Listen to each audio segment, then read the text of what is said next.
Welcome to the show, and welcome to Low So Bright. This is an intelligence report on the Mount Tabor, Portland Antifa cell, published and written up on January 26, 2026. Precedence routine. Bottom line up front. Two members of a Portland anarcho-communist, or Antifa, queer cell based in Portland, Oregon, had members arrested over an alleged attempted shooting and murder on December 21st, 2025. Suspects armed with AR-15 and pistols, who have history of extremist threats and violent activism. The victim was hospitalized in serious condition. One had fled the state. Two men belonging to an armed Antifa queer cell based in Portland, Oregon, Michael Richard Foddick and Sean Michael Bitgood, were arrested following an alleged attempted murder of a Mount Tabor neighborhood man on December 21st, 2025. The victim was found with multiple gunshot wounds in the parking lot of an apartment complex at the Mount Tabor neighborhood in southeastern Portland and was treated in a nearby hospital. Approximately at 1700 local time, according to the Portland Police Department, in the vicinity of the 500 block of Southeast 60th Avenue, Portland police officers assigned to the East Precinct responded to a report of a shooting. At 1730 local time, they discovered a man with multiple gunshot wounds and was transported to a hospital via ambulance. The alleged perpetrators are Michael Richard Faddick, also known as Rem Heathen, online handles Antifa General, and That Heathen 87, Hat Heathen, Miss Heathen Productions, Faddick 1987. He is born on May 20th, 1987, and is 38 years old. Self-described as a filmmaker, freelance photographer, and amateur musician, where he claims, quote, "I enjoy cannabis and being trans in public. Coffee and beer-battered fries are my favorite foods," end quote. Another alleged perpetrator is Sean Michael Bitgood, also known as Jennifer Faya Michelle Bitgood, aka Freya Jade, quote, "Nebulas are fun 82 on Twitter, who is living previously from Galveston, Texas, and was a healthcare worker at one of the Providence Medical Centers in Portland. He was born on May 1982 and of 43 years of age at time of reporting. Both individuals are biological males, but were booked as female under Oregon self-identification law.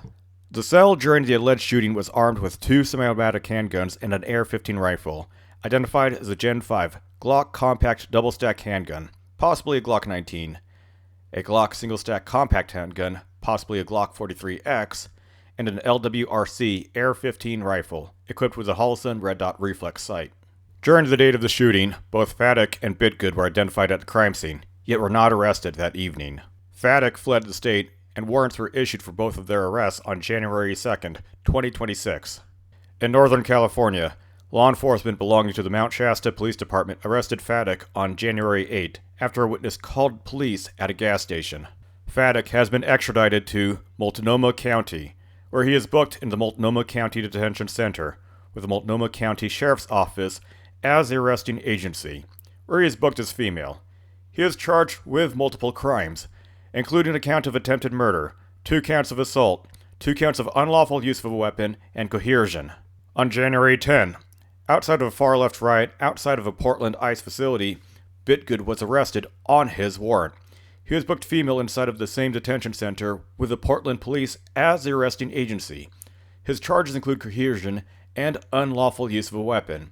According to Andy No, Faddick continues to remain in custody while Bitgood is released without bail, in which the latter continues to participate in riots outside of the Portland ICE facility. It is very likely that the cell is comprised of 4 members, or that this is part of some polyamorous group, apparently targeting multiple journalists who cover far-left activities, with threats such as Geyer Digital, Cam Higbee, JD Daly, Next Sorter, and Andy No, as well as other U.S. persons.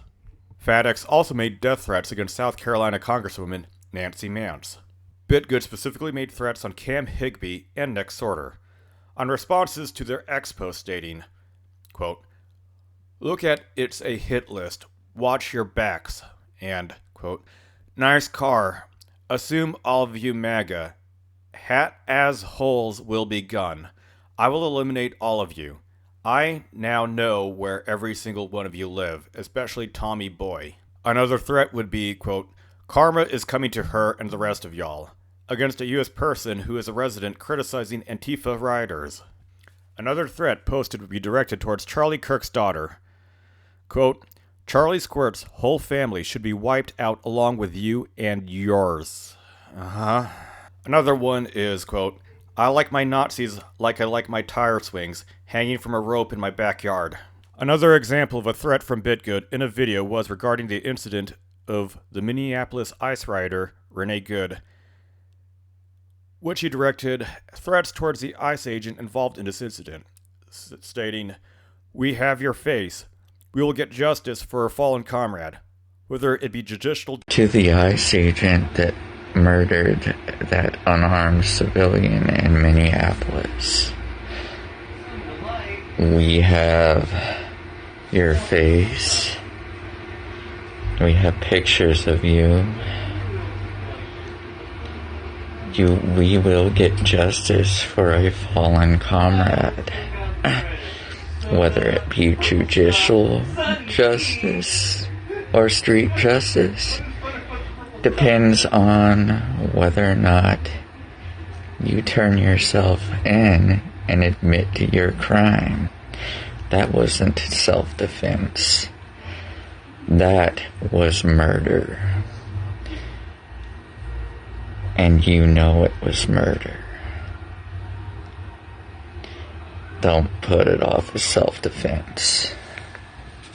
Another member of the cell goes by the alias of Trigger Faye, a transgender individual, biological male, with numerous tattoos on arms, feet, thighs, face, and shoulders, dyed pink hair. He was also seen with a Glock Gen 5 double-stack compact, possibly a Glock 19, possibly the same firearm used in this incident.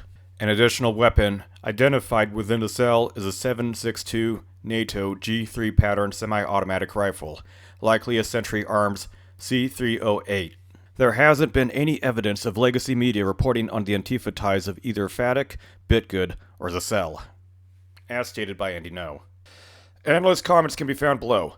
This sort of pattern, behavior, and doctrine of the Mount Tabor Antifa cell mirrors that of other anarcho-communist, anarcho-queer, Antifa-aligned groups such as Doll Squad, Stonewall Underground, the Socialist Rifle Association, and the Turtle Island Liberation Front, or Benjamin Song's North Texas Antifa cell, and among several others. The way they convey threats, the way they organize themselves, their polycules, and their violent rhetoric against journalists that report on their behavior. A man was bleeding to death on the street while suffering from multiple gunshot wounds, yet one of the members is free in the streets to participate in more rioting and violence against the public as well as law enforcement. This is cookie-cutter domestic terrorism. While this report has mostly relied on Andy No's no comment, he has provided an excellent report on the group and has solved the mystery of an unknown individual listed on Antifa Watch. With observation and analysis of these far-left groups, as well as a cascading amount of violence and insurgency within the United States, especially in Minnesota and Oregon, there will be a similar pattern of violence and threats in other areas as well, according to pre-indicative indicators such as in Utah, Nevada, Arizona, Texas, Florida, Virginia, and North Carolina, likely within the next month. Arm yourselves, act accordingly, and defend your communities from these terrorist cells. Report any unlawful activity to law enforcement. Separately, I'm not one who seeks to end my own life, and there has been much behind the scenes, especially going on in the Minnesota area for observation, analysis, and reporting. Same with other illicit activities within the United States. Much of it has been forwarded to law enforcement. If they act upon the information properly and put these terrorists in a cell, it would ultimately be on them, unless they fail to bring order to chaos. Far-left paramilitaries have no problem showing off their threats and illicit activities on the internet, while the prepared citizen must base their rules of engagement and conduct around the law and a good moral compass. And while this video is more quickly made with a mostly sole source from Andy No, this video also provides just an established proof of life with recent information. Thank you very much for watching this. It's brought to you by Glow So Bright, lead analyst Glow So Bright Actual.